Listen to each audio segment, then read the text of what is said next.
Good evening, guys. This is part 2 of Why Did Tom Brady and Bill Belichick Break Up? Just quickly, if you enjoyed this video, please like and subscribe and hit the notification bell. I post a new Tom Brady video every day. And of course, this week we're all talking about why it didn't keep working after 20 years and 6 banners and all of that. I mean, this is not a new tale. But in the same way, when we on NFL Network make a television show out of the schedule, despite already knowing who plays who and who plays who where. We just don't know the when. Those are the important details, right? But you already know, the players and the storylines. Once they get together, the question is just a when. That's it. In the same way, we already know the players and we already know the storylines. We just now have a bunch of important details that we did not know beforehand. To wit, Brady wanting to say goodbye in person to Belichick and Belichick telling him he was busy, and they did it over the phone, where he told him he's the best player the league had ever seen. But just doing it over the phone showed how badly the duo's relationship had deteriorated over the years. Kraft calling Belichick once upon a time the, quote, biggest effing orifice in my life. I don't know why I could say effing, but not a-hole, but I just did. Yeah, I'm not sure why he did that. The concept of we were all talking about Belichick handling the succession of Brady. How about this? Bill O'Brien told a colleague he tried to get fired as coach of the Texans because he thought he might be able to succeed Belichick, according to this book. Yep. Bill was an idiot savant, Robert Kraft told a confidant, according to the book. I gave him this opportunity. Again, the credit conversation. If there was an NFL franchise in Los Angeles, Tom Brady might have been trying to force a trade there earlier, according to those close to him. I don't want to play for Bill anymore, Brady is quoted as saying to friends that he told people close to him in 2017. After the league meetings in 2008, in full bloom of the whole Spygate stuff, Bill Belichick and Eric Mangini and I had a fist fight. Wait, what? What? Because Mangini's wife, Julie, tried to ease the tensions, and Belichick, according to the book, blew her off. When Eric found out from Mrs. Mangini, that's when the fisticuffs nearly went out. He was asked yesterday if his feelings towards Tom ever changed, and he said that he would have loved for Tom to stay. Well, I think we've been through all the dynamics of that. He looked at his options and made his decision. We weren't as good an option as Tampa. It wasn't a question of not wanting them, that's for sure. And I do think he had a little bit of revisionist history, Mike, because he said, we never wanted Tom Brady to leave.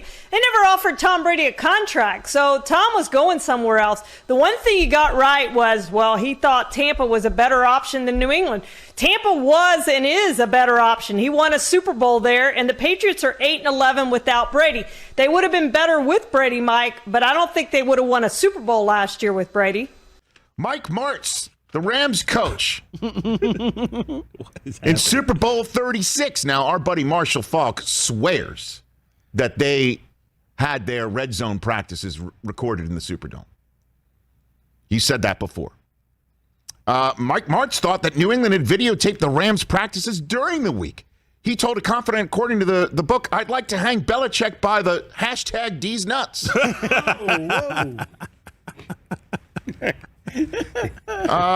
Yes. And then one of the greatest mysteries that we've been talking about in Super Bowl history. Right. We're like, will we ever get an answer as to why Marshawn didn't get the ball on the goal line a second time, right? Right. In the Super Bowl where Malcolm Butler jumped in subsequently and grabbed an interception. And we all know the history of who has the ring and who does not. Mm-hmm. Well, then, the Super Bowl in Minnesota, Patriots v. Eagles, Malcolm Butler was a bench, but a dress, but a bench. Not a healthy scratch. He dressed and then was in one snap. On special teams. And then we all know, Nick Foles had a day. Mm-hmm. Could have used Malcolm Butler. According to the book, in the lead up to Super Bowl 52, Malcolm Butler and defensive coordinator Matt Patricia traded heated words at practice over the former Super Bowl's hero's lack of effort. At a team party after the loss, Butler responded to teammates asking why he was benched by saying, "These dudes," referring to the coaches. According to the book, these, and then there is a word that I really won't even attempt to say. Can I say it? Well, no. And that's just for starters. Why weren't the Patriots a better option for him when both Robert Kraft and Brady himself said over and over how much they wanted him to finish his career here? Yeah, well, I mean, I'm not going to go back and rehash all that. We've talked about that. Really, my You've focus never right now is talked on about the. it Yeah, with my us. focus is on the game here, and look, I have so much respect and appreciation for Tom and everything he did here, and for me and for our team. And you know, we're just getting ready to compete against Tampa this week, and we're going to keep our focus on that. But you talk about rehashing dynamics that you've already gone through. You've never done that. Yeah, we made a statement when Tom left, and that covered it. You surprised how well he's played? He's thrown 61 touchdown passes in 23 games down there. Won a Super Bowl. Yeah, Tom's a great player. Nothing surprises me that he does. Bravo, Thomas Curran, giving him the business. Hey, look, people got to be accountable. People got to be willing to answer tough questions. I've said this time again, if Bill Belichick doesn't like it, there's a high school somewhere where you can go coach lacrosse and be compensated accordingly. This guy's making over $20 million a year, and part of the job is to periodically answer questions. And sometimes there's going to be questions he doesn't like. And this whole, it's already been addressed, Bull S bleep T. He uses that all the time. It's already been addressed. No, it hasn't. It was so great that Tom got on him and said, "You've never discussed it. We've never talked to you about it. It's never been a topic." It's very easy to let the time pass and say it's already been addressed. You go back, well, wait a minute. It hasn't been addressed. When are you ever going to address it? It's a great technique for avoiding having to talk about things. Maybe that's what the NFL should do. They should hire Bill Belichick to be the guy who answers questions about bad calls. And when he's asked a question, all he has to say is it's already been addressed. Even if it hasn't been. It's already been addressed. And off we go. But Bill kind of slyly put it on Tom that he left. You know, I think that overall most Patriots fans outside of this weekend, or at least last year, were happy for Tom. Like, I don't think there was a lot of animosity about it. But over the next couple years, if the Patriots are not good consistently, all that love might start to fade. Like right now, I still think, you know, they have a overall respect for him, which you should. But that was Bill putting it on Tom. Like, Tom left us. We wanted Tom back. I don't know that I would call it mutual. Brady clearly wanted to move on. Brady clearly had enough of Bill Belichick. And whether it was Bill Belichick recognizing that we need to remove the Band-Aid at some point and move forward, whether he got the feeling that Tom just wasn't happy anymore, whatever the explanation, I think that both sides recognized the time had come to move on. And I think that by the time free agency began in 2020, the Patriots had a pretty good idea Tom wanted a fresh start. And I can't fault him for it. And a point I made today, look at what Matthew Stafford has done with the Rams after leaving the Lions. And how many other veteran quarterbacks now, Shireen, are going to look at Brady and Stafford and say, I want to do what they were able to do? Yeah, Albert said that Bill was asked to characterize his current relationship with Tom Brady a few minutes ago. Quote, good. It's always been good. I'm sure Brady feels differently, and I'm sure that's the way Belichick views it. And I just want to put one last point on this for the moment. This is going to be something we're going to tell forever, and there will be another 30 for 30 or something like it coming out a decade from now where we'll hear more and more and more and more and more. Hopefully we don't have to wait a decade. This went on for 20 years. We're never going to see it again. It was one of the most successful relationships, strained or awkward or however you want to put it, ever. Owner, coach, quarterback, ever. There's 6 of those banners that'll be on display on Sunday night. 6 of them. So there's that. It's just the question about the Machiavellian way of living life. Look it up if you need to. Right. I will just tell you. Do the ends justify the means? Is it better to be feared? Yep. Than loved? Yes. Absolutely. 20 years and 6 banners, I think, give you the answer on that in the NFL. Now the question is what happens Sunday night and what happens now that the two of them have been separate. One of them already has a Super Bowl. Oh, man. I think we're going to see a 50 burger, man.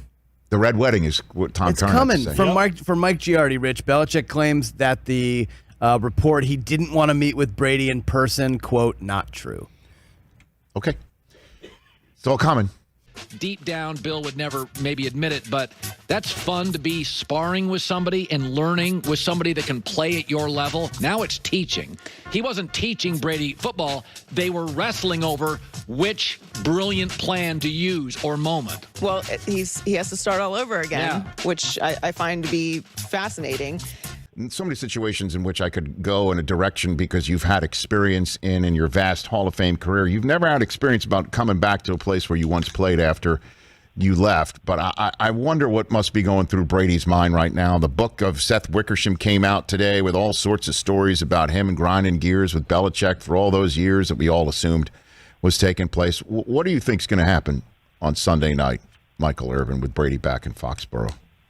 Yeah, but listen, and let me very quick say this, man. I know we do this. Like all this coming out now. Oh my God, I can't believe they were like this. I can't believe it. You say what you want. I don't care that you don't like how it all transpired. You don't like what Bill did. You don't like how Bill treated Tom. You don't like whatever you don't like. You can't say you didn't like the results. So you know what I mean. We get caught up in this stuff. Like, I can't do it. How do you have to do it that way? Why? That's why you. And he's the GOAT. Y'all can stop me. Tom Brady's the GOAT. Bill Belichick's the GOAT because of what went down. Stop trying to curse the process that produced the greatest head coach quarterback combination in the greatest dynasty known to mankind, especially in football, certainly in football, but I would put winning football games are harder than almost winning any other trophy. So let's just keep that in mind as we start sitting judgment upon Belichick by how he is or praise above Tom Brady, whatever you want to do with it. Just remember the results justifies any damn thing that happened because I would have gone through any of that stuff to have those results. So everybody back up and shut up. Now, what were you asking me about? Brockman's giving a standing ovation on behalf of everyone from New England right now to you, Michael. But that's for real, man. People trip me out. That's for real, Irv. Yeah, that's real, dog. They tripped me out with this. Y'all came compass with it, and then now you want to get on this man for how he did it. Stop. And if he didn't do it and all that didn't happen, I can't even break it down no more. That's all. Let's just let it go. It's crazy. Honestly, Dan, we haven't asked. It dawned on me yesterday, and we have to ask. What's your reaction to Tom Brady winning the Super Bowl? Wait, he hasn't been asked that. Why? We just, I guess the train left the station and we forgot. We left that piece of luggage on the platform. Wait, that's. We haven't asked him. Are you afraid? Now that I thought of it, no. But this has to be the right time. I can't spit it out when he's talking about cuts. Okay, I'm going to be Belichick. Let's practice this, and you're going to ask me. Okay. All right. Bill, I don't know if you noticed, but back in February, one of your former players, Tom Brady, was able to secure a Super Bowl win. Now, that's a player that you kind of pushed toward the door for about 3 years and seemingly felt as if he wasn't able to perform. He wanted to stay here, Bill. He would have preferred to stay here. But now that he's gone and threw 40 touchdowns and 4,633 yards and won another Super Bowl, do you feel like that you're in a situation now? Will you want him back? No. That's not the way to do it? No. That's just his answer is no. No, right. Yeah. And there's no more adept interviewer in American journalism than you. How would you ask it? How would you broach the topic? How much of the Super Bowl did you watch, Coach? I had a lot going on. I was in Barbados. What was your reaction when you found out Tom and Gronk won a Super Bowl? That's the first time I'm hearing of it right now. He can shut you down no matter what your question is. That's it for this video. I post a new Tom Brady video every day, so please like and subscribe. That way you'll always have a new Tom Brady video to watch every single day. Thanks for watching.